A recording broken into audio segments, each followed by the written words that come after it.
우리가 80, 76, 80까지 했고 81, 84까지 할 거예요. 81, 84 한번 펼쳐볼게요.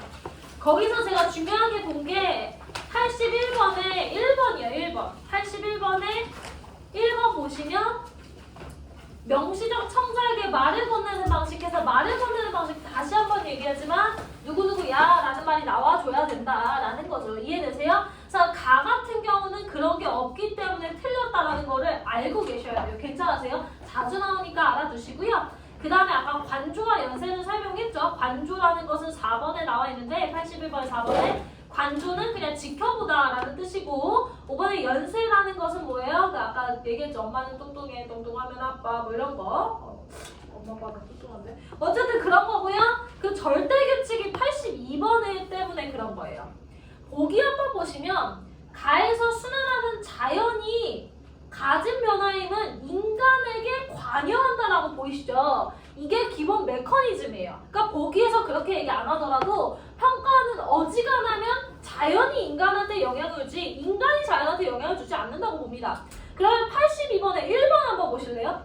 1번은 누가 누구한테 영향을 준다고 하는지 한번 보세요. 봤더니 뭐라고 해요? 인간의 역사가 자연에게 영향을 미친다라고 하는 거 보이시죠? 그러니까 이게 보기가 있던 없던 이런 선지는 틀린 선지라는 걸 알고 계시면 됩니다. 괜찮으세요? 이거 되게 최근에 작년 3월 모의고사 작년에 그 3월 아니고 9월인가 모의고사거든요. 그러니까 항상 이런 식으로 나온다라는 걸 알아두시기 바랍니다. 이해되시죠?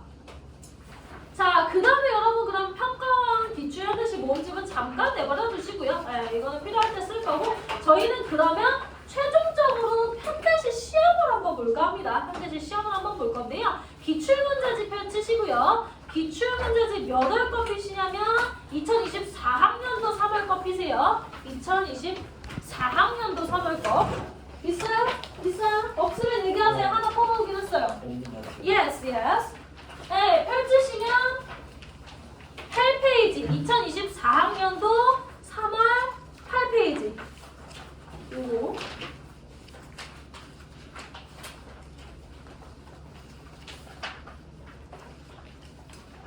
펴셨습니까? 그러면 우리 지금 24부터 26을 다 맞춘다는 전제예요. 왜냐면 이제 현대시가 거의 끝났거든요.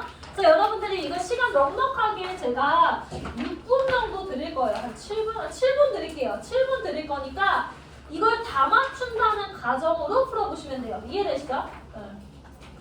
지금까지 공부한 것들 복습하셔서요. 지금 24학년도 3월 8페이지에 24번부터 26번 지금 시간 드릴 테니까 한번 풀어보세요.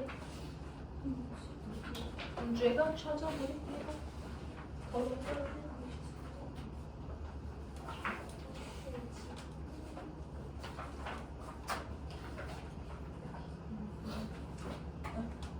천천히 해보세요. 시간 그렇게 촉박하지 않을 거예요.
30초 정도 남았어요.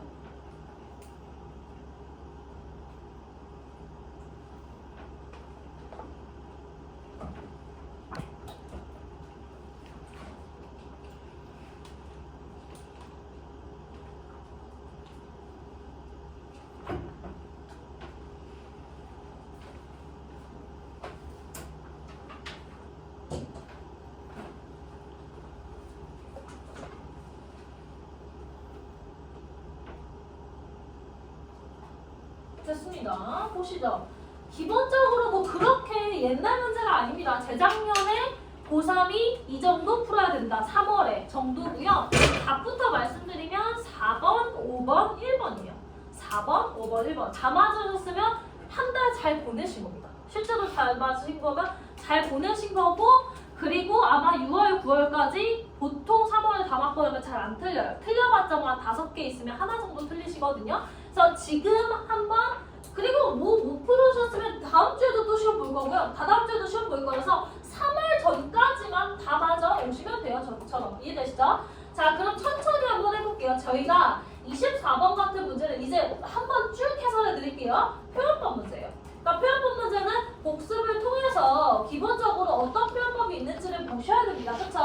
그럴 때 제가 얘기해 드렸던 게 3번을 골랐으면 조금 혼나야 돼요. 그 전환길 선생님 아세요? 한국사 가르치시는 분? 그분이 막 3월쯤 그 공무원 시험은 한 9월에 보나? 그렇거든요. 그래서 그분이 3월 때는 굉장히 온순하세요. 여러분 틀릴 수 있죠. 틀려도 돼요. 하지만 시험장에서 안 틀리면 됩니다. 이러지만 한 그분이 한 7월쯤 되면 때려쳐라 막 이러시거든요. 마찬가지예요. 제가 지금은 3번 골라도 그렇게 화를 내지 않지만 여러분이 3월 모의고사 전주에도 이런 문제 나왔는데 3번 골랐다? 그럼 이제 머리를 뜯는 거예요. 머리 뜯고 이제 뭐예요? 처절하게 고통을 주는 거예요. 3번은 여러분들 보세요. 뭐가 나와요? 단어가 나오거든요. 그쵸? 근데 제가 반어, 역설, 점층, 도치는 일단 제끼고 시작하라고 했어요. 그쵸? 제끼고 시작해라. 근데 뭐 다만 시인이 제가 예외는 이거는 고급이에요. 그러니까 요거까지는 알면 진짜 거의 보통 1등급 애들이 아는 건데 다만 시인이 한용운이면 반어 될 수 있다 라고 했던 거 기억하시죠? 그래서 제가 3번을 제꼈어요. 저는 시 읽지도 않고 3번을 먼저 제꼈습니다. 그리고 나서 표현법 보실 때는 빨리 볼 수 있는 것과 늦게 봐야 하는 거를 먼저 찾으셔야 돼요. 그럴 때 여러분 보시면 1번 빨리 볼 수 있어요. 왜요? 명령형이지만 보면 돼요. 명령형이 뭐요? 뭐뭐해? 라만 찾으면 되니까 끝에 라만 막 찾으시면 돼요. 이해되세요? 그럴 때 보면 아시겠지만 가에서 두 번째 뭉텅이에 니은의 뒤쪽 보시면 버려라. 이제 이거는 눈이 빠른 사람의 선택인데 그래서 오늘은 시간 넉넉하게 드렸거든요. 그러니까 가는 라가 있어요. 근데 가와 달리라고 하니까 이성진은 틀린 거죠. 이해되십니까? 왜냐면 가에 이미 명령명이 있으니까. 괜찮으세요? 그 다음에 여러분 2번 보세요. 저는 일단 2번의 그 의미를 모르면 안 되는데 시간성을 드러내는 단어라는 건 그냥 시간 관련이에요. 내일, 어제, 봄, 여름 이런 거예요. 이해되세요? 그러면 여러분 가에서 보시면 가에서 두 번째 뭉텅이에 그 다음에 끝에서부터 두 번째 줄 보시면 아침이라고 나옵니다. 그쵸? 그럼 이거 뭐예요? 시간에 관련된 거예요. 아침. 그렇지 않아요? 그래서 이번에 가와 달리 나는 이라는 말이 틀렸다는 거예요. 괜찮으세요? 그 다음에 3번 볼게요. 4번 볼게요. 4번은 색채우니까 색깔 표현 보시면 되는데요. 가에서 두 번째 뭉텅이 세 번째 줄 보시면 흰색 나옵니다. 색깔 표현이죠. 그 다음에 여러분들 나에서 그 리을 기준으로 위로 하나 둘 셋 넷 올라가시면 푸르다 나와요. 그럼 이것도 색깔 표현이죠 여러분들. 그러니까 답이 4번 나오는 거고요. 그 다음에 5번은 여러분 뭐야? 부르는 방식이 이거 네 글자로 우리 배운 게 청자 설정 배웠죠. 그쵸? 청자 설정은 누구누구야 라고 되어 있어야 되는데 가는 첫 번째 줄부터 나옵니다. 태양아 나오는데 나는 그런 거 없어요. 그쵸? 그렇기 때문에 가나는 모두가 틀렸기 때문에 답은 몇 번? 4번 나오는 겁니다. 그죠? 그래서 제가 여기서 강조하는 건 3번 반어 역설 점증 도치를 제끼고 시작했어야 된다는 게 가장 중점이기는 합니다. 됐죠? 자, 그 다음에 여러분들 25번이랑 26번은 독해형 문제예요. 독해형 문제는 제가 어떻게 풀라고 말씀드렸냐면 기본적으로 일단은 보기를 읽어야 된다라고 얘기했으니까 저라면 26번 보기를 먼저 읽고 시작하기는 합니다. 근데 26번 보기 보면 아시겠지만 뭐 그렇게 뭐 중요한 내용이 별로 없어요. 그래도 읽어보시면 뭐예요? 뭐 극복 의지가 있대요. 그쵸? 현실이 부정이네요. 그쵸? 이 사람 현실이 부정이고 대신에 그거에 대해서 이 사람의 태도가 뭐예요? 보기에서 태도 보시면 극복 의지, 심리적 안정을 찾으려는 자세 뭐 이런 거 나와요. 그쵸? 그러고 나서 25번의 선지 1번을 보세요. 다만 한 번이라도와 연결되어 기억은 간절함이다 이거잖아요. 그럼 1번은 선지를 어떻게 분석하는 거예요?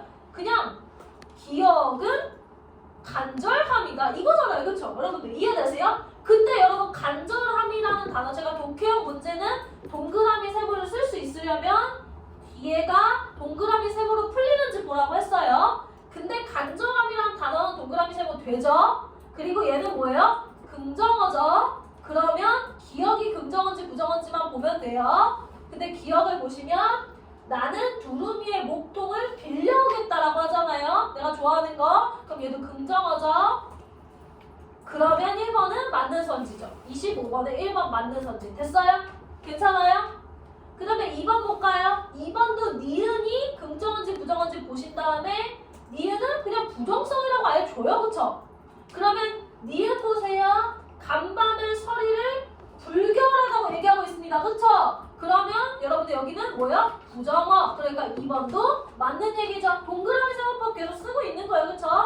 3번 해보세요. 3번은 디귿은 힘들었던 과거다니까 뭐예요? 디귿부터 볼까요? 디귿은 봤더니 오리밭.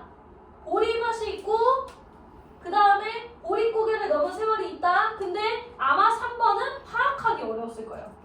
그러면 내버려 두세요. 3번 내버려 두세요. 근데 제가 조금 이따 파악해 드릴 거고 4번 보시면 리을 우짖는 내 속에 목탁새들이 나를 깨운대요. 어떨 때? 위에 리을 위에 봤을 때 번쩍 제정신이 든대요. 그쵸? 그럼 목탁새들이 뭐예요? 긍정어네요. 그쵸?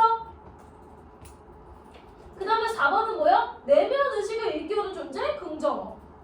그 다음에 5번 마지막으로 볼까요? 미음 보시면 미음 잘 보세요. 산 옆구리를 끼고 절벽에 올랐더니 천불산? 산은 항상 좋은 건데 근데 그게 내 몸에 들어 앉았고 내 마음이 환해졌어요. 그쵸? 그러면 산 옆구리를 뭘로 보실 거예요? 긍정어로 보실 거예요. 됐습니까? 그 다음에 뒤에 뭐라고 나와요? 좌절감? 부정어니까 이게 답이구나 라고 봐주시면 되겠네요. 그래서 25번은 동그라미 세모로 풀면 되는데 여러분 3번에 어휘 하나 알려드릴게요. 이거 배경 지식이에요. 오리고개. 이거 아시나? 저기 초롱이 남자친구는 용돈 어떻게 받아요? 주급으로 받아요. 제가 약간 노동을 하고 돈 벌어서 뭘로 받아요? 월급으로 받아요? 좋으시네요. 근데 일은 안 하고 받으신 거죠? 제가 무려 고등학교 때 저를 쫓아다니는 스토킹이 있었어요. 무섭죠? 있었는데 저희 집은 저희 어머니가 굉장히 저 보면 아시죠? 제가 가끔 엄마 얘기 해주잖아요. 성격 장난 아니세요. 저희 어머니가 기계체조 하셔가지고 몸도 어깨가 이만하세요. 이렇게 다니시거든요. 뭐 그게 중요한 게 아니고 저희 집은 주급제였는데 제가 급이라고 말한 이유가 있죠. 저희 집은 일을 해야 돼요.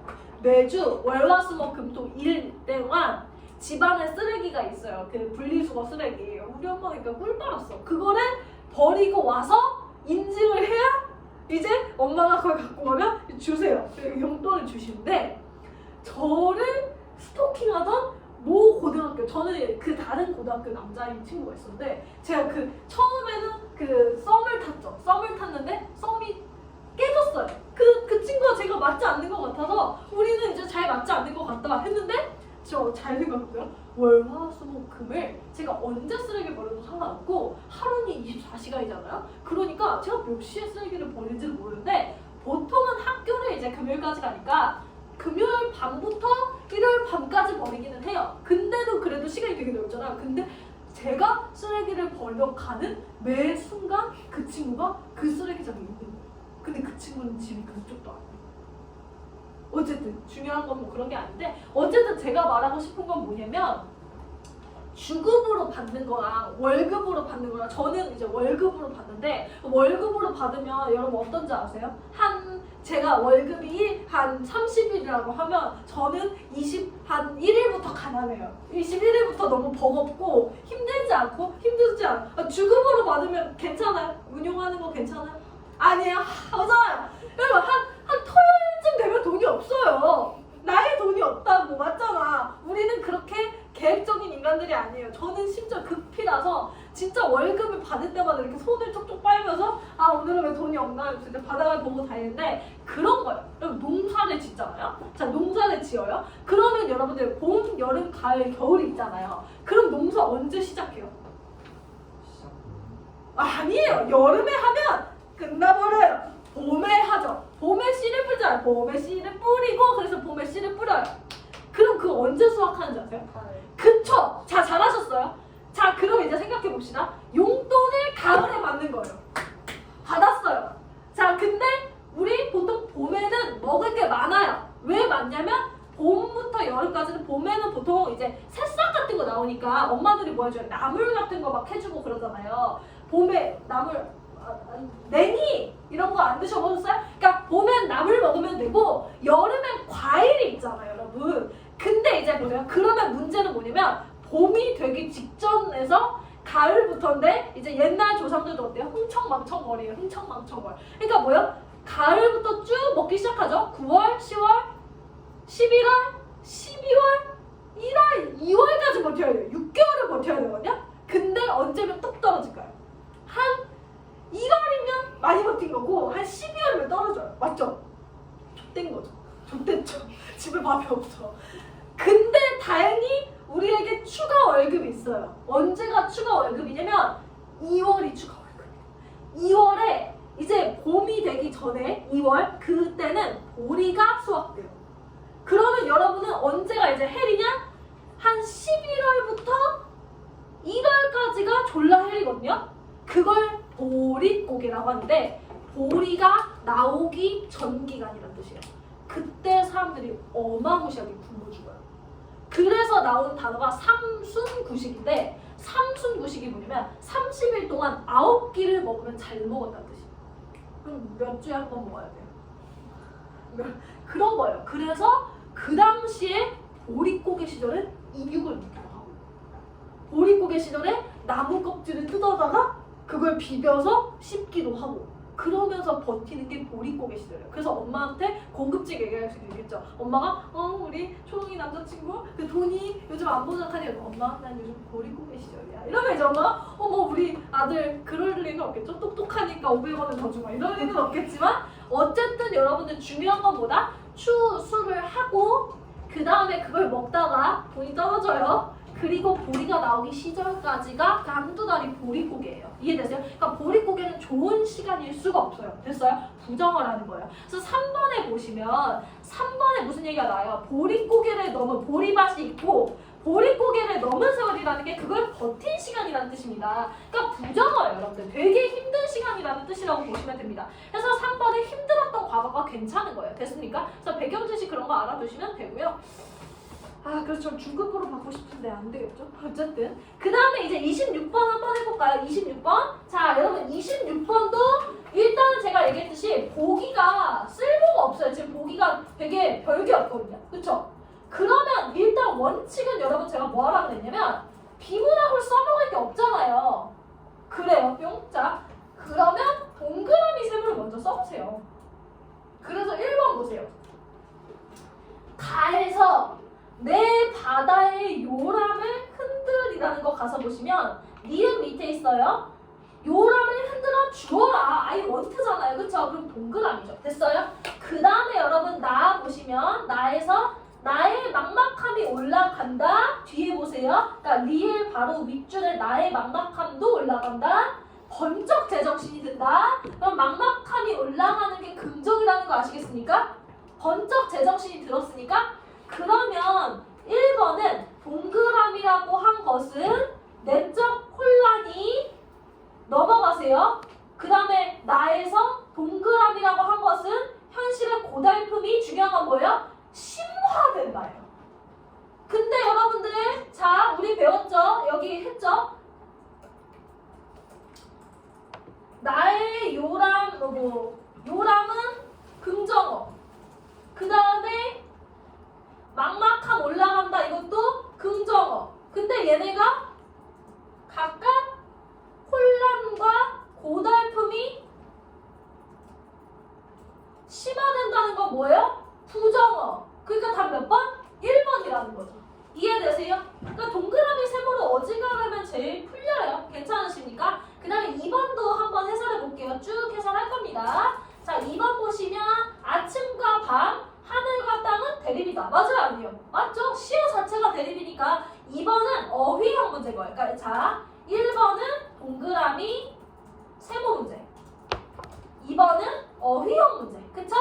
3번 갈까요? 3번에 여러분 서러운 나의 시도 지금 보시면 제가 그래서 동그라미 세모를 언제 쓰냐 보시면 가의 서러운 나의 시는 새로운 뭐 정신을 갖추지 못함 이거라고 하잖아요. 그럼 여러분 요 단어 자체가 긍정어 부정어가 나오죠? 요게 무슨어로 나와요? 부정어로 이미 나와요. 그쵸? 그럼 앞에 거 동그라미 세모로 써봐야 돼요. 됐어요? 그러면 여러분 가서 본문 가사 봤더니 서러운 나의 시 딱 봐도 부정어지 않습니까? 그쵸? 그러면 3번에 서러운 나의 시 세모 새로운 정신을 갖추지 못했다 세모 그 다음에 뒤로 넘어가서 수수같이 환해진다 동그라미 내적 혼란에서 벗어난다 동그라미 이렇게 풀 수 있는 거죠. 괜찮아요? 그러니까 3번도 동그라미 세모 문제인 거예요. 그쵸? 어떻게 풀어야 되는지 아시면 돼요. 그 다음에 4번 갈까요? 어둠, 병실, 세모 그쵸? 그 다음에 여러분들 전형만큼 저문 것 가서 보시면 전형만큼 저문 것이 여기 또 있다라고 했는데 그게 긍정인지 부정인지 모르시면 냅두시면 되는데 제가 말씀드리면 나시를 읽어보시면 기본적으로 이 사람이 언제까지 졸라 우울하냐면요. 그 디귿 기준으로 한 3줄 내려갈 때까지 졸라 우울해요. 그래서 이 사람이 마음이 또 소수밭을 지난다는 게 졸라 우울하다 뭐 이런 뜻이에요. 그래서 저녁만큼 저물었다는 게 어둡다라는 뜻이거든요. 그래서 이걸 세모로 치실 수 있었어야 돼요. 근데 모르면 넘어가야죠 뭐. 그래서 4번에 어두운 병실 세모, 저녁만큼 적은 거 세모, 부정적 상황 세모 이렇게 가시는 거예요. 그 다음에 넘어갈게요. 네가 오기를 기다리는 행위 동그라미 새로운 정신을 지향하는 화자의 소망 동그라미 절벽을 오르니까 마음이 환해졌다고 나오거든요. 그럼 절벽 오르는 거 동그라미 화자의 노력 동그라미. 그러니까 여러분들 보면 아시겠지만 2번 빼고 3, 4, 5번, 1번, 4번, 5번 다 뭐예요? 동그라미 세모 문제인 거예요. 괜찮으세요? 그러니까 이렇게 깔끔하게 풀어내면 된다라는 것과 오늘 배경주식 보릿고개까지 했고요. 저희는 비문학 들어가겠습니다. 교재 드릴게요. 과학 할 거예요, 과학. 요즘 문이과 통합이죠. 그래도 과학해요? 나 과학하는 사람. 과탐. 뭐예요? 물화를 해요? 뭐예요? 물화 생까지 한다고요? 두 개 아니에요? 그래? 훌륭하시네요. 응. 이게 과학을 기본적으로 아시는 게 좋아요. 했었어요? 좋아요.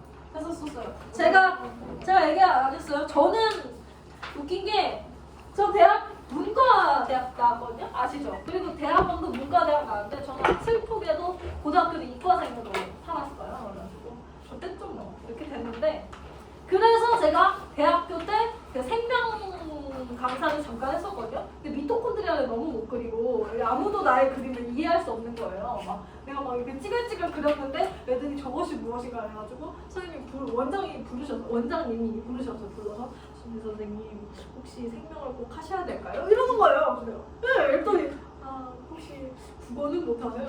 그랬더니 아이들이 그림을 이해할 수 없다네요. 이래가지고 제가 바꾼 거예요. 그래서 생명 한 3주 했나? 했는데 잘렸어요. 네, 과학 표현 보세요. 설명은 잘했는데 저 그림 원래 잘 못 그리거든요. 보시면 자 과학 표현 할 때 되면 상수는 변하지 않는 값이에요. 상수. 그래서 남자친구가 상수인 사람이 좋지 변수인 사람은 별로 좋지 않다. 그래서 드라마에서 나와요. 드라마에서 여러분 보지 않겠지만 물어요. 그 여자친구 너는 걔를 왜 좋아했더니 그 사람은 상수 같은 사람이라서 좋아해요. 이러거든요. 그러니까 상수는 변하지 않는 값이고요. 변수는 변하는 값이다라는 거 봐주시면 되고, 두 번째 비례관계, 반비례관계도 아시면 좋아요. 그렇죠? 비례관계라는 건 뭐예요? 내가 뚱뚱해지면 너도 뚱뚱해지는 거. 보통 연인 사이가 비례관계죠. 왜요? 같이 먹고 같이 뚱뚱해지거든요. 그쵸? 근데 반비례관계라는 건 형제 자매 관계가 반비례관계예요. 왜냐? 내가 처먹으면 저 친구가 못 먹거든요. 그래서 제가 이제 남동생이가 맨날 싸우는 네가 처먹었지 이러면서 이제 싸우는데 뭐예요?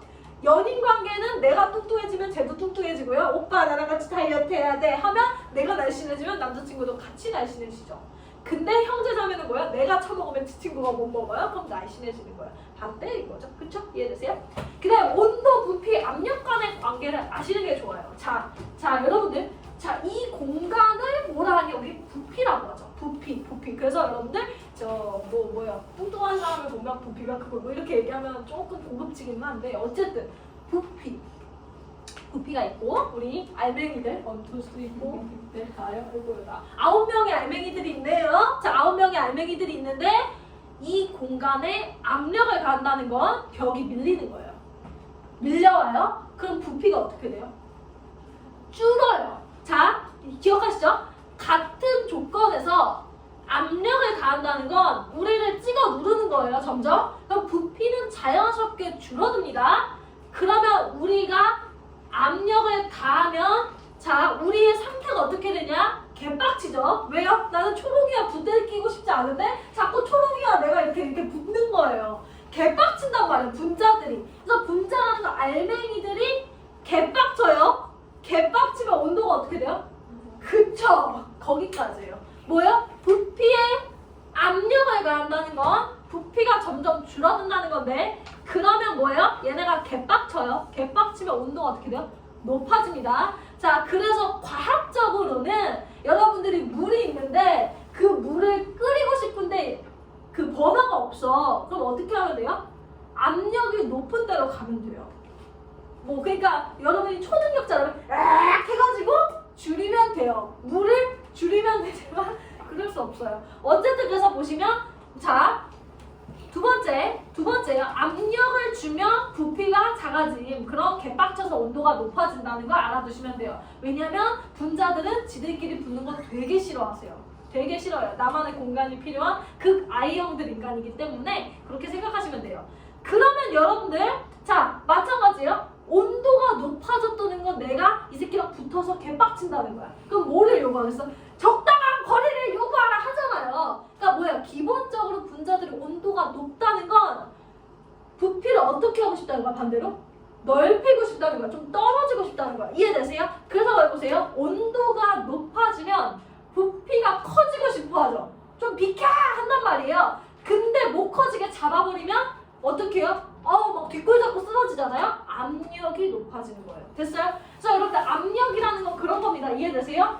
그래서 뭐다? 그냥 그 상태만 기억하세요. 압력을 높여버리면 부피가 줄어드니까 뭐 어떻게 돼요? 대가리 터지는 거예요. 온도 높아지는 거예요. 그럼 여러분 얘네가 짜증나지 않게 하려면 어떻게 해야 돼요? 압력을 높였으면 얘네가 지금 좁아졌잖아? 그럼 어떻게 해주면 돼? 부피를 터트려주면 온도는 안 높아지겠죠.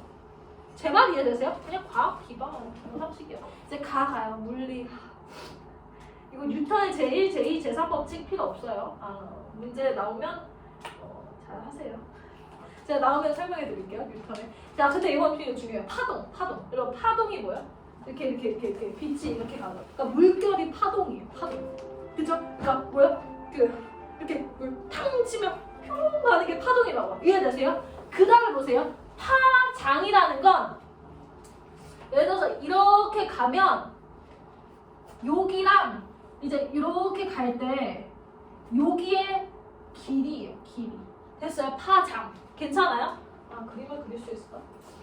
그려볼게요. 제가 그림 그렇게 못 그린다는 얘기 했죠? 나는 얘기했어. 하면 그래서 여기가 파장이에요. 됐어요? 이런 거 잘 그리죠? 이런 거 잘 그리죠. 어쨌든 파장. 됐어요? 근데 중요한 거는 진동수가 반비례하다는 게 뭐냐면 반비례 배웠죠? 파장이 길면 진동수가 적은 거예요. 이해되세요? 진동수가 적은 거예요. 근데 외울 필요 없어요, 여러분들. 이런 거 다 나와요. 그래서 여러분 진동수부터 보면 클수록 에너지가 크거든요. 그러니까 뭐예요? 다시 말해서 진동수가 크면 그 파장의 힘이 센 거거든요. 그러면 이건 어떻게 되겠어요? 짧아요. 짧다고요. 이해되세요? 짧아요. 그러니까 이게 패는 거랑 뭐 팍팍팍 패냐, 팍팍팍팍 패냐, 팍팍팍 패냐예요. 그래서 뭐야? 진동수는 이 사람의 에너지입니다. 에너지. 근데 진동수가 크면 이걸 패는 길이가 짧다고요. 이해되세요? 그래서 여러분들 빛이 보통 파장인데 여러분들이 아는 엑스레이 있죠? 엑스레이. 엑스레이가 보통 파장이 짧아요. 더 짧으면 적외선, 자외선까지 가는 거예요. 그래서 여러분이 빛의 길이가 길면 그만큼 안정한 길이에요. 그러니까 안정한 빛이고 빛의 길이가 짧으면 이제 쏘면 보통 타고 썩고 이런 것들이 보통 그렇죠. 에너지가 높다는 건 그만큼 공격력이 강하다는 거예요. 그래서 진동수가 커지면 요 길이가 짧아지고 그러니까 뭐야? 반비례 관계구나 라는 거 봐주시면 되고요. 그 다음에 여러분 파장까지 했어요. 파동, 파장, 진동수까지 했고요. 그럼 진폭은 이거죠. 요거. 그쵸? 여러분? 뭐 그 정도 봐주시면 돼요. 그 다음에 여기가 중요해요. 화학이랑 생물은 더럽게 많이 나와가지고 물리는 잘 안 나와요. 물리는 님들이 어려워하는 걸 알아서 잘 안 나와요. 물리 나오면 그냥 흐리눈 하세요. 화학 하시죠. 화학을 보시면 보기 싫은데 됐다. 자 보시면 여러분들 기본적으로 화학에서 기본 단위는 원자예요. 그러니까 이 덩어리가 원자인 거예요. 그러니까 원자라는 말은 걔가 그 정도는 있어야 그 정도 구실을 해 이 뜻이에요. 이해되세요? 그러니까 원자. 그러니까 너의 원자인데 원자를 쪼개볼 거예요. 원자를 쪼개면 항상 플러스와 마이너스가 같이 있는데 이 플러스를 뭐라 하느냐? 양성자라고 합니다. 양성이다. 플러스. 그 다음에 다 배웠죠, 그쵸? 마이너스를 뭐라 하냐? 전자라고 해요. 음성자라고도 하는데 그건 뭐 학계에 나서. 그래서 양성자, 전자가 있는데 여러분들 기본적으로 양성자랑 전자만 있을 수도 있지만 뭐가 되냐면 양성자가 여러 개 있을 수도 있잖아요. 근데 그런 거 배우시죠? 양성자 전자 할 때 플러스극 마이너스극 언제 배워요? 그 자석할 때 배우지 않아요? 자석할 때 배우잖아요. 그럴 때 그런 근데 비유가 적절한지 모르겠어요. 저는 왜냐면 성적 지향성을 추구하기는 하는데 얘네는 다 남자라고 봐봐요. 남자라고 봐봐. 맨날 그런 거 하잖아. 그럼 껴안고 싶어요? 원치 않아요. 보통 그러니까 제가 성적 지향성을 좀 타산해 볼게요. 보면 양성자들이 그러니까 그래서 원자 번호라고 해서 양성자들이 최대 100개까지도 몰려 있어야 되는데 이 작은 공간에 남자 100명을 모아놓는다고 생각해 보세요. 그러니까 한 클럽에 남자만 한 1000명 있는 거야. 굉장히 불쾌하죠. 그러니까 플러스들도 불쾌해요. 뭐냐 저 새끼는 하는데 막 붙어있는 거야. 꺼져 막 이러는 거예요. 근데 나의 사랑 전자는 그러니까 남자 여자를 보통 막 보는데 그러니까 나의 사랑 예쁜이는 여기를 떠날 수가 없어요, 여러분들. 예쁜이는 일로 올 수 없어요, 여러분. 그러니까 뭐야? 나의 마음을 위로해 줄 수 있는 무성이 나와요, 무성. 성이 없는. 뭔가 얘 남자인 것 같기도 하고 여자인 것 같기도 한데 그런 애가 중성자예요. 그래서 이 원자 안에 핵이라는 건 중심이란 뜻이에요. 핵에는 양성자를 좀 진정시켜줄 수 있는 중성자가 같이 있습니다. 이해되세요? 그리고 밖에 예쁜이들이 돌죠. 그 예쁜이들이 뭐예요? 전자예요. 이해되세요? 괜찮아요? 그렇게 되어 있는 거라고 생각하시면 되고 원자번호 3번이에요는 얘가 3개, 얘가 3개라는 거예요. 개수 똑같아요, 항상. 원자번호 12개, 12번이에요는 12개라고 생각하시면 됩니다.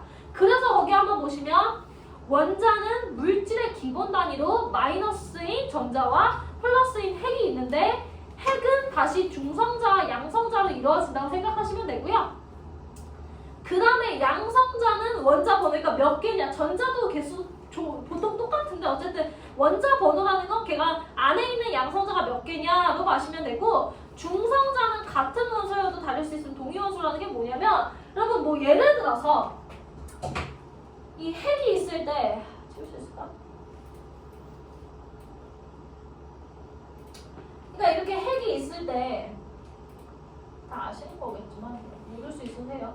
핵이 이렇게 있을 때 보통 중성자도 똑같은 개수로 있거든요. 이렇게. 근데 그러니까 이게 원자번호 몇 번이에요? 2번이잖아요. 그쵸? 이해되세요? 왜냐면 제가 양성자 개수가 원자번호다라고 얘기했으니까. 근데 어떤 애는 똑같은 2번인데도 중성자가 하나만 있을 수도 있어요. 근데 애도 똑같이 원자번호 2번이거든요. 그래서 얘네는 뭐냐? 뭔가 형태가 약간 다르다고 해서 동위원소라고 합니다. 그냥 이름이 뭐 그런 거예요. 그래서 동위원소라는 거 봐주시면 되고요. 주기율표 해야 돼요. 주기율표 외우셨어요? 저 중학교 때였는데 리베가 비키니를 막 오픈해서 막 나만 알고 시콜라 먹고 막 이딴 거 썼는데 그걸 중요한 게 아니고, 여러분들 그 주기율표를 중요한 게 아니라 그 족이라는 개념을 알아야 돼서 그래요. 여러분 주기율표가 화학 번호거든요. 근데 이렇게 표가 있으면 가로 세로 축이 있잖아요. 표라는 게. 그러면 그렇게 외우면 안 되는데 족 같다 해서 이게 세로가 족이에요. 족. 그러니까 이렇게가 같은 족이라고요. 1족, 2족, 3족 이딴 식으로. 됐어요? 그래서 이제 1족이 여기 1번 쭉 있는 애들, 2족이 여기 쭉. 화학 번호 한번 보여드릴까요? 주기율표. 여러분 이걸 외울 필요는 없어요. 그냥 필요한 것도 할 거예요. 이거 어쩌라고? 보시면 얘가 지금 보시면 여기가 족이라고요. 그렇죠? 그룹이라고 돼 있잖아요. 요게 1족, 2족, 3족, 4족, 5족, 6족 이런 거예요. 그 중에서 제가 좀 재밌는 족들만 알려드릴게요. 첫 번째 1족 원소입니다. 그냥 뭐 그런 애들이 있구나만 하는 거 암기하지 마세요. 1족 원소는 기본적으로 물이랑 졸라 친해요. 그래서 저희가 고등학교 때 제가 과학 중점학교를 다녔는데, 근데 1족 원소가, 그리고 여러분 힘이라는 게 이렇게 갈수록 세거든요. 그러니까 같은 1족이라도 얘는 물이랑 덜 친하고 얘는 물이랑 더 친하고 뭐 이런 느낌이에요. 근데 이제 얘네가 물을 만나면 부글부글 끓어요. 그리고 나서 그러니까 예를 들어서 한 나트륨 정도, 그러니까 나트륨이나 칼륨 정도 되면 한 칼륨 정도 되면 요만한 조각을 욕조에 넣으면 욕조가 터져요. 그 정도로 힘이 세거든요. 근데 저희는 과학 중점 학교니까 리튬, 나트륨, 칼륨이 다 학교에 있었어요. 그러면서 무슨 실험을 했냐면 그거를 쪼개는, 왜냐면 이게 되게 금속, 요 앞쪽이 이제 금속이고 뒤쪽이 금속이 아닌 애들인데 금속임에도 말랑말랑하거든요. 그러니까 그거를 쪼개는 그런 실험을 해봤어요. 근데 이제 이게 문제가 뭐가 생기냐? 그냥 쪼개면 되잖아요. 쪼개면 되는데 그 당시가 되게 더운 여름이었는데 어떤 남자애가 뭘 해봤냐면 손에 다한증이 있었는데 너무 답답하다고 장갑을 뺀 거예요. 빼고서 이제 그냥 놀았죠. 그 남자애는 이렇게 놀았는데 그 애들이 그 자르는 순서가 있잖아요. 자르다가 제가 기억하기로 칼륨이었던 것 같아요. 칼륨이나 나트륨이었던 것 같아요. 모르겠어요. 그래서 그 나트륨이 여러분이 아는 그 소금이 아니에요. 아시죠? 자르고 나서 애들이 자른 거 가지고 와 진짜 잘 잘린다 했는데 그 남자애가 아무 생각 없이 집은 거예요. 우와 하면서. 근데 제가 뭐라고 했어요? 그 친구? 다한증이 있었다니까요. 저는 그 상황을 멀리서 실험을 하다가 본 거예요. 그 남자애를 이렇게 본 거지. 이렇게 계속 봤는데 잡자마자 퍽 소리가 나더니, 진짜예요. 퍽 소리가 나요. 제가 거짓말 하지 않아요. 퍽 소리가 나더니 뭐가 휙 해서 나왔거든요. 그러니까 제 실험 거리가 이 정도였어요. 남자애는 여기 서 있었던 거죠. 휙 해서 나더니 뭐가 툭 떨어졌거든요. 손가락이. 이게 폭발하면서 손을 잡았던 손가락 여기가 나간 거예요. 그래가지고 난리가 났죠, 학교가. 저희 반이 난리가 나면서 어떻게 해요? 근데 하필 그 과학생이 뭐 해병대를 나왔대요. 아무 그거 없이 손가락을 탁 집어셔서 이제 애를 уп자고 가는데 그 친구가 와서 태어나서 봤는데 손가락이 이렇게 됐어요. 약간 짧게. 그러니까 중요한 건 뭐예요? 일족 원소들은 기본적으로 되게 물이랑 친화된 애들이고 힘이라는 게 걔가 아마 리튬 정도 만졌으면 그런 일이 없었을 거예요. 리튬은 그냥 보글보글 끓고 가는데 지금 제가 칼륨 정도 만졌다 했잖아요. 칼륨은 터져요, 여러분들. 이해되세요? 그래서 금속 원소들 중에서 일종 원소는 조금 무르고 약간 그런 친구들. 그냥 그런 애들이 있구나요. 그리고 이제 17쪽 원소로 가볼게요. 양극단만 보시는 거예요. 이쪽에 양극단. 그 다음에 여기 보시면 여기 양극단. 됐어요? 그러니까 양극단을 보시면 얘가 뭐 풀 먹는 염소는 부러워요 막 이러면서 외웠는데 얘네는 기본적으로 여러분들 여기 염소 생각해보세요. 염소? 여러분의 염소 대표적으로 어디 갔어요? 락스예요. 락스가 왜 깨끗해지는지 한번 생각해보실래요? 락스가? 여러분 때가 묻었다는 건 기본적으로 여기에 더러운 물질이 묻었다는 거예요. 근데 락스, 자 보시면 이게 원소들을 생각해보시면 원소들은요 기본적으로 가장 완벽한 상태가 있는데 그 완벽한 상태가 첫 번째 그러니까 이 18쪽 원소가 가장 완벽한 형태거든요. 그러면 얘는 하나만 더 가지면 완벽해지는 형태인 거예요. 그러니까 보시면 얘는 항상 그러니까 모든 원소들이 18쪽이 되고 싶어 하거든요. 뭔가 느낌이죠. 18 하는데 18쪽이 되고 싶어 하는데 18쪽이 되려면 번호가 하나만 더 있으면 되는 거 보이시죠? 그렇다 보니까 누구 걸 뺏어오는 걸 되게 잘하는 애들이에요. 그러니까 뭐 하냐면 락스가 닿는다는 건 락스가 이 때를 끌고 와서 자기의 마지막 하나 부분으로 넣는 거예요. 그래서 락스를 안 마셔보셨겠지만 뭐 그런 거 하잖아요. 주인장 여기 락스 온더 락으로 하나 뭐 이런 거 하는데 락스를 마시면요 목에 있는 그 여러분들 생체 구성성도 있죠. 그러니까 뭐 예를 들어서 식도를 타고 가면서 걔가 그 조직을 끌고 가는 거야. 그러니까 락스 먹은 목을 이렇게 딱 그를 이게 잘라서 열어보면 조직이 다 긁혀 있어요. 그러니까 뜯어지는 거예요, 여러분. 뜯어지는. 이해되세요? 그러니까 락스를 눈에 보면 락스가 어떻게 하는 거야? 눈의 조직을 뜯어간다고 생각하시면 돼요. 그래서 기본적으로 17쪽 원소들은 그래서 보면 아시겠지만 뭐다? 하나만 더 가졌으면 하는 애들이라는 거예요. 하나만 더 가졌으면. 그리고 마지막 왜 이럴까요? 마지막 제가 아까 얘기했듯이 18쪽 원소들은 가장 완벽한 애들이라서요. 아까 얘네는 하나 모자라니까 하나 어디서 뜯어가잖아요. 얘네는 그냥 행복해요. 대표적인 게 헬륨이요. 여러분 헬륨 먹으면 어때요? 안녕하세요 여러분 이러고 말잖아요. 여러분 건강에 위험이 있어요 없어요? 없어요. 헬륨이나 뭐 네온사인 비싸요. 여러분 네온사인 가스 먹어보려고 노력하지 마세요. 그 전광판에 네온사인이잖아요. 그거 깨서 먹어보세요. 그래도 아무 건강에 위험이 없습니다. 18쪽 원소들은 기본적으로 자기들이 졸라 완벽하기 때문에 아무런 영향을 주지 않아요. 이해되세요? 그렇게 보시면 돼요. 자 그러면 그렇게 한번 보시고 다시 한번 보시면 그래서 제가 주기율표 족은 화학적으로 같은 성질이다. 제가 얘기했죠. 1쪽은 물이랑 졸라 친하고 17쪽은 남들 하나 뺏는 거 좋아하고 18쪽은 졸라 완벽하다. 해서 1쪽, 17쪽, 18쪽에 대한 이해를 해드린 겁니다. 됐어요? 그 다음에 여러분들 무슨 얘기를 할 거냐면 보세요. 이게 여기가 양성자 존이고 그 다음에 이렇게 전자들이 돌거든요. 돌아요. 그럴 때 외우시면 편한데 288이라고 해서 첫 번째 껍질에 2개가 들어가 있는 게 완벽한 형태예요. 그러니까 18쪽 원소들은 첫 번째 껍질에 항상 2개가 들어있는 형태인 거지. 그 다음에 두 번째 껍질은 8개, 세 번째 껍질도 8개 계속 이렇게 들어가거든요. 그러니까 세 번째 껍질만 넣으면 되는데 그래서 완벽한 애들이 2번 원소 완벽하고요. 그 다음에 10번 원소 완벽해요.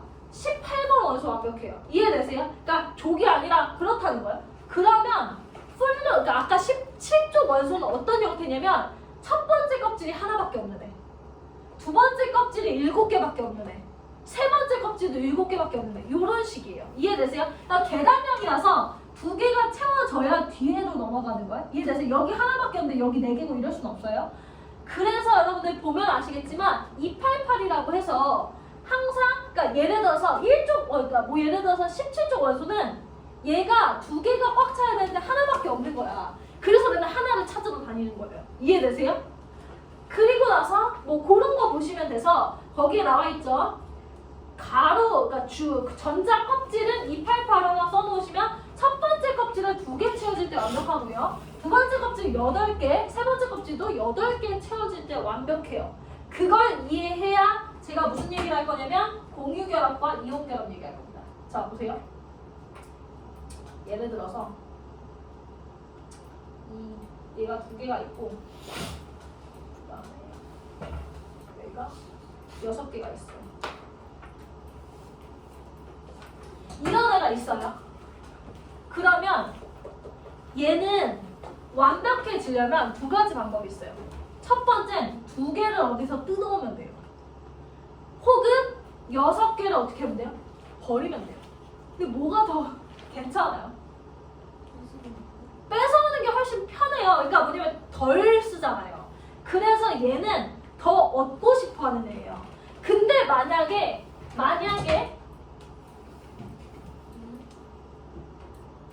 이렇게 된 애라면요? 얘는 뭐가 더 편하겠어요?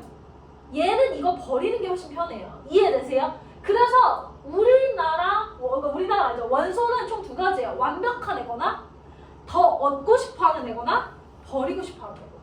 이해되세요? 근데 더 얻고 싶은 애들끼리 만났어요. 그러면 어떻게 하고 싶어 하냐면 너랑 나랑 같이 쓰자고 하고 싶은 거예요. 이해되세요? 그래서 예를 들어서 보면 얘 2개 부족하죠? 근데 또 어떤 애가 이렇게 와요. 2와 6인 애가 와요. 그럼 얘도 2개가 부족하죠? 그럼 어떻게 하냐면 우리 2개 나눠 갖자. 이게 되는 거예요. 그러니까 나눠 갖자라는 게 무슨 뜻이냐면 이거 얘 거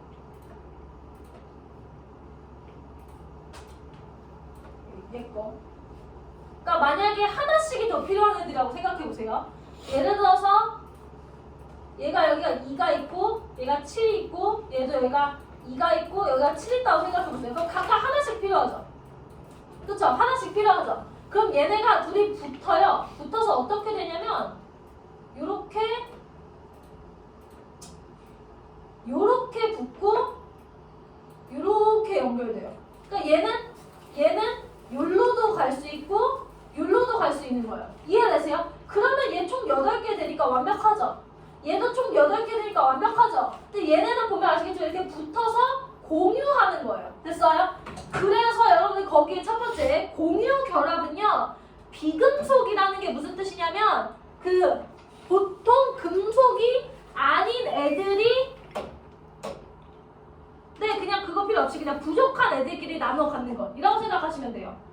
그래서 공유하는 개수가 많을수록 2중 2개씩 갖고 오느냐 3개씩 갖고 오느냐에 따라서 힘이 달라요. 그래서 공유 전자 쌍이 많을수록 강한 결합, 단일 결합, 이중 결합, 삼중 결합 이렇게까지 있습니다. 근데 중요한 건 원리만 알아두세요. 아 공유 결합은 하나를 어디서 갖고 오고 싶은데 저 새끼도 하나가 없네? 그럼 같이 쓰자가 되는 거다. 됐죠? 근데 두 번째 이온 결합은 뭐냐면 버리고 싶은 애랑 갖고 싶은 애가 만나는 거예요. 버리고 싶은 애랑 갖고 싶은 애가.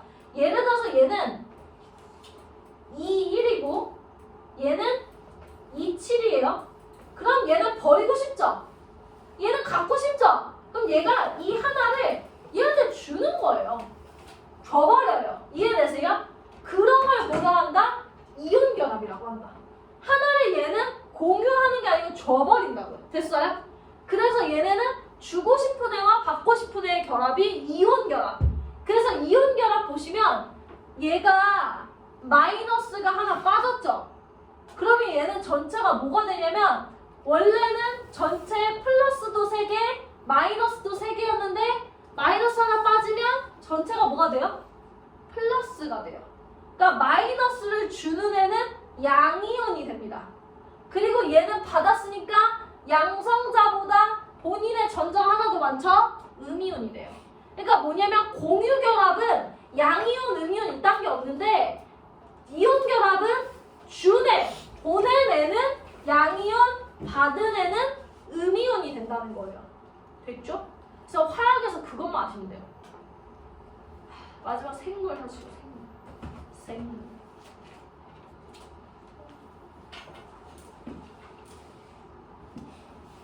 생물을 보시면 여러분들 이 세포예요, 세포. 그러니까 뭐냐면 화학에서 기본 단위는 원자고요. 생물에서 기본 단위는 세포거든요. 근데 세포도 마찬가지로 우리 그 영어에서 그냥 제일 중요한 건 핵이라고 불러요. 그러니까 전자핵, 원자핵, 그러니까 원자핵, 얘도 세포, 핵.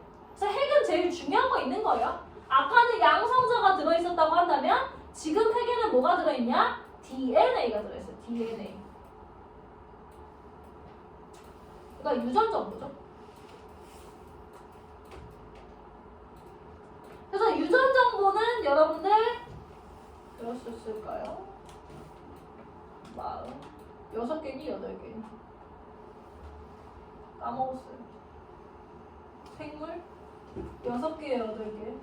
아무도 없어요? 뭐가요? 그 유전자 개수, 그 염색체 개수. 내가 맞겠지? 42개라고요? 48개예요, 6개. 나 몰라. 일단 6개요? Yes. 8개요? 6개요? 훌륭해요. 제가 얘기할게요. 자, 여러분 그게 뭐냐? 자, 여러분의 세포라면 똑대요? 똑대?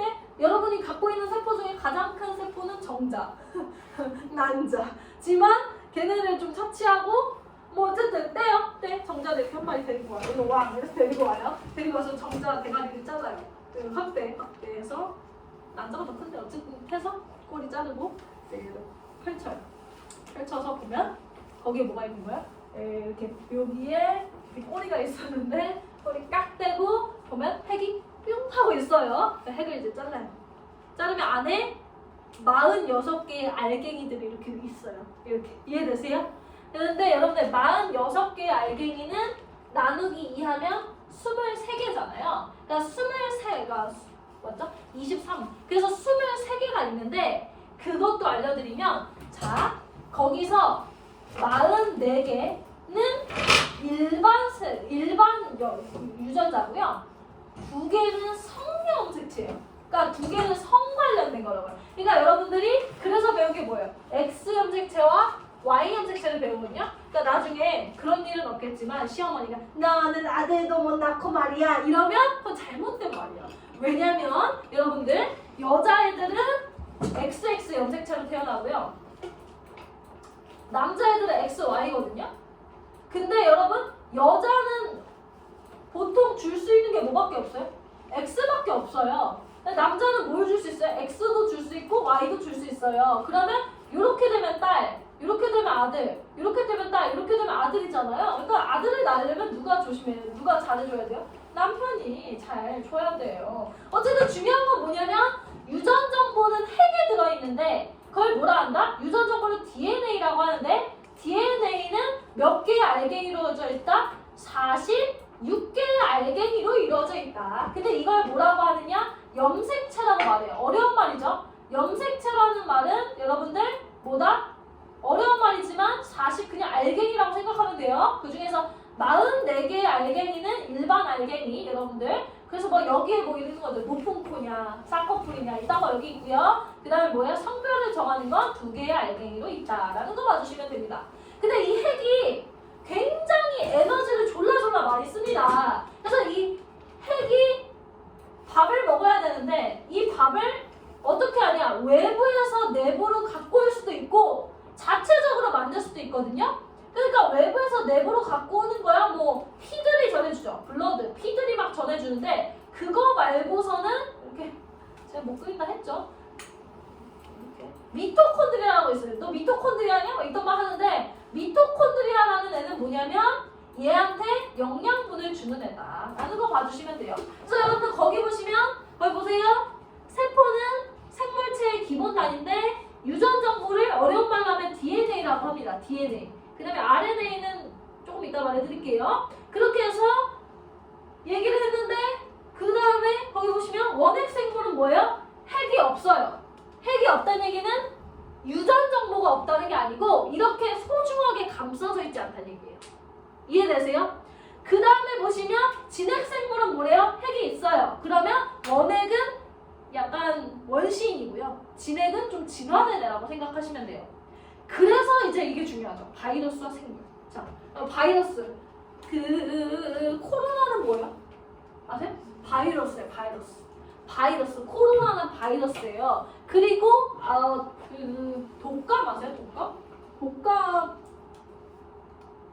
바이러스죠. 네. 감기도 바이러스인데, 그럼 바이러스는 기본적으로 항생제가 안 돼요. 그래서 항생제가 뭔지 아세요? 그러니까 보통 항생제가 여러분들 이런데 굶었을 때 먹는 거거든요. 근데 이런 걸 곰게 만드는 건 세균이에요. 세균. 이빨 썩는 것도 뭐예요?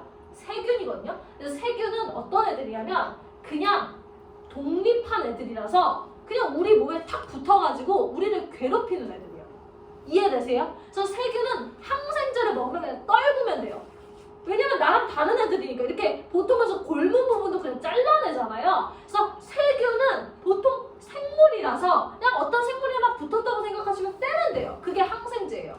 근데 바이러스, 그러니까 코로나나 이런 게 어려웠던 게 뭐냐면 바이러스는 기본적으로 자체 독립적인 애가 아니라 너희를 숙주로 삼아요. 어떻게 해요? 이렇게 들어가요. 왜냐면 들어갈 수밖에 없는 게 걔는 이 핵 말고는 갖고 있는 게 아무것도 없어. 근데 세균은 지들이 알아서 먹고 자랄 수 있는 뭐가 있거든요. 그러니까 그래서 바이러스가 여러분 몸에 들어가요. 들어가면 사람마다 유전 정보가 어때요? 다 다르죠? 거기에 맞춰서 적응을 해요. 그러니까 사람마다 여러분들 뭐가 달라야 돼요? 해결책이 달라야 되는 거예요. 그래서 여러분들이 맨날 제가 얘기하지만, 제가 약대 친구랑도 얘기하지만, 여러분이 만약에 감기를 효과적으로 해결할 수 있는 약을 만들면요, 노벨상감이에요. 여러분 생각해보죠. 각자 감기 걸렸을 때 증상 다 다르죠. 왜 그래요? 감기가 뭐라서? 바이러스라서. 그러니까 바이러스들은 기본적으로 사람 몸에 들어가면 그 사람에 맞게 변화하기 때문에 그걸 변이라고 하잖아요. 그렇기 때문에 쉽게 해결이 잘 안 됩니다. 그래서 세균은 그냥 여러분들 세균, 염증이라고 하죠. 무슨 염 걸리시면 항생제 먹으면 끝나요. 자르면 되거든요. 근데 바이러스는 여러분 몸에 맞게끔 해야 돼서 좀 다르다는 이유가 있고요. 그래서 보시면 바이러스는 생물이 아닌 세포 안에서 살아간다. 세균과 구분된다라는 얘기가 나왔고요. 염기, 효소 안 보셔도 되고 기술 안 보셔도 되는데 고체, 부도체, 반도체가 뭔지 정도만 알아두시면 돼요. 그래서 제가 제일 중요하게 생각하는 건 누가 보면 수업 좀 하고 가는데 어쨌든 그래서 제가 제일 중요하게 생각하는 건 여러분 비문학에서 공유교랑 화학교랑 뭐 이런 거고요. 저희는 그래서 관련해서 비문학 하나 정도 배경만 보고 갈 거거든요. 그래서 어디 펼치시면 되냐면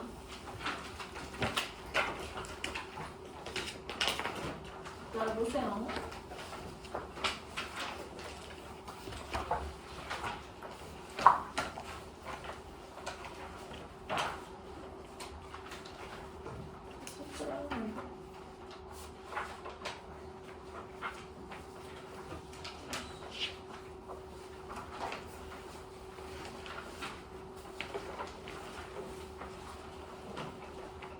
과학기술은 기본적으로 배경 지식이 그렇게 크게 중요하게 적용하는 데는 아닙니다.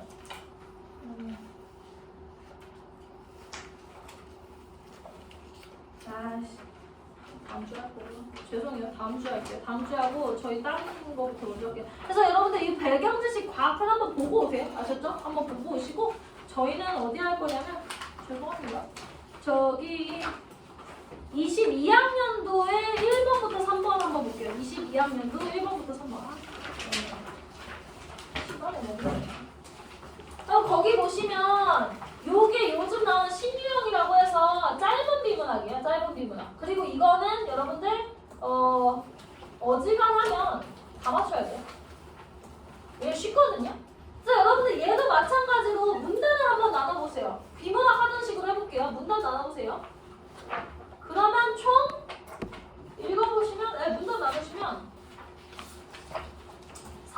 나와요. 근데 이거 문제 푸는 방법을 좀 알려드릴게요. 22학년도 3월이에요. 네. 보통 일단 무조건 맨 앞에 이 문제예요. 요즘은 맨 앞에 요 3개짜리 문제거든요. 이해되세요? 근데 일단 기본적으로 문단을 나누시고 나서 그 다음에 보시면 A라고 돼 있어서 한 문단을 쪼갰죠. 그죠? 그리고 나서 그거 보면 2번이랑 연관되죠. 그러면 여러분들 보세요.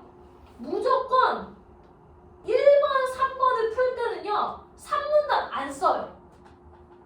그래서 제가 보통 하는 방법이 뭐냐면 1, 2를 보시고 보통 1번 푸셔야 돼요. 왜냐면 얘네가 쪼개서 문제 내거든요. 그러고 나서 뭐 하냐면 3문단 보시고 2번 푸셔야 돼요. 그러니까 중간중간 와서 보면서 풀어야 된다는 거예요. 마지막으로 4문단 읽고 3번까지 해서 마무리 지시는 수업을 해야 돼요. 그러니까 본문을 다 읽고 나서 하나하나 풀어야지가 아닌 거예요. 이 문제는. 괜찮으세요? 그럼 여러분들은 뭐만 해보냐면 지금 일단은 시간이 좀 없으니까 A만 읽고 2번 하나만 풀어보세요. 그러니까 다른 문단은 아예 도움이 안 될 겁니다. 그래서 여러분은 A만 읽고 2번 문제 하나 풀어보세요. 쉬워요. 3점짜리여도 쉬워요. A만 읽고 2번 하나 싹 풀어보세요.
천천히 읽어볼게요. 우리 선조들도 경서를 그냥 책을 읽으려는 독자에게 일정한 능력과 태도를 지녀한다고 강조했다. 경서를 읽는 목적은 글에 담긴 이치를 통해 모든 일의 선의를 깨우칠 수 있는 경제에 이르는 것인데 경서는 필자가 전달하려는 내용이 압축되어 있어 그 속에 담긴 의미를 쉽게 파악하기 어렵다. 따라서부터 중요해서 좀 읽을게요. 따라서 일단 글의 내용에 익숙해지기 위해서 반복적 동그라미 그 후에는 자신의 달라진 상태를 그려서 그 동그라미 새로운 독서 방법 그리고 플러스 배경 지식 활용. 그러니까 세 가지를 준 거예요. 그쵸? 세 가지. 첫 번째가 반복적으로 읽어라. 그 다음에 너가 이해가 좀 됐으면 새로운 독서 방법 써봐라. 마지막으로 뭐예요? 배경 지식 활용해봐라. 고 2번에서 읽어볼게요. 보기. 너는 모쪼록 지금부터 경전을 읽되 미리 의심을 일으키지 말고 오직 많이 읽도록 노력하라. 이게 뭐예요? 반복적인 거죠. 그쵸? 제가 지금 A랑 연결되는 거예요. 읽기가 이미 완성하게 되면 네가 완벽하게 되면 반드시 활법을 써서 뭐예요? 새로운 독서 방법인 거예요. 그죠? 써서 마음을 활발한 경지에 두어 모든 선입견을 놓아버린다. 평정한 상태로 조금의 고집도 없게 해야 된다. 그런 다음 이미 알고 있는 것에 따라 뭐예요? 배경 지식 활용까지 가는 겁니다. 세 가지 잡으셨죠? 그럼 1번 보세요. 오직 많이 읽도록 노력해야 된다. 뭡니까? 익숙해지기 위해 운용해야 되는 독서 전략이다 라는 말이 거기 나오죠. 반복적으로 읽는 건 왜 그렇다? 익숙해지기 위해 라고 본문 나옵니다. 그쵸? 그래서 1번은 맞는 얘기고요. 이번엔 반드시 활법을 써야 한다 라는 거 뭐예요? 새롭게 적용할 독서 방법 제시 맞고요. 3번 해보세요. 3번에 여러분 기존의 해석에 따라야만 이라는 단어가 A에 없죠. 틀린 거예요. 그래서 제가 비문학 독해가 가장 중요한 건 내용 없는 건 찾아야 된다라고 했던 거 기억하시죠? 그 다음에 4번 보세요. 이미 알고 있는 거 배경 지식 활용. 오늘 하나의 문제가 시원하게 뚫리고 내일 하나의 문제가 부드럽게 풀린다? 목적 달성했을 때 얻을 수 있는 효과라고 해서 나오는 거죠. 괜찮으십니까? 이해되세요? 그러니까 3번은 그런 내용이 없다. 왜냐? 우리 3개만 잡았기 때문이다 라고 하는 거죠. 괜찮으세요? 그래서 지금 제가 얘기해드린 건 뭐냐면 일단 이렇게 짧은 비문학은요 기본적으로 절대 본문 다 읽고 나서 문제 푸는 게 아닙니다. 어떻게 푸는 거다? 일단은 뭐 연습을 그냥 하나 더 풀겠다는 게 아니에요. 23년도 거 또 맨 앞에 뚜껑 보세요. 1페이지.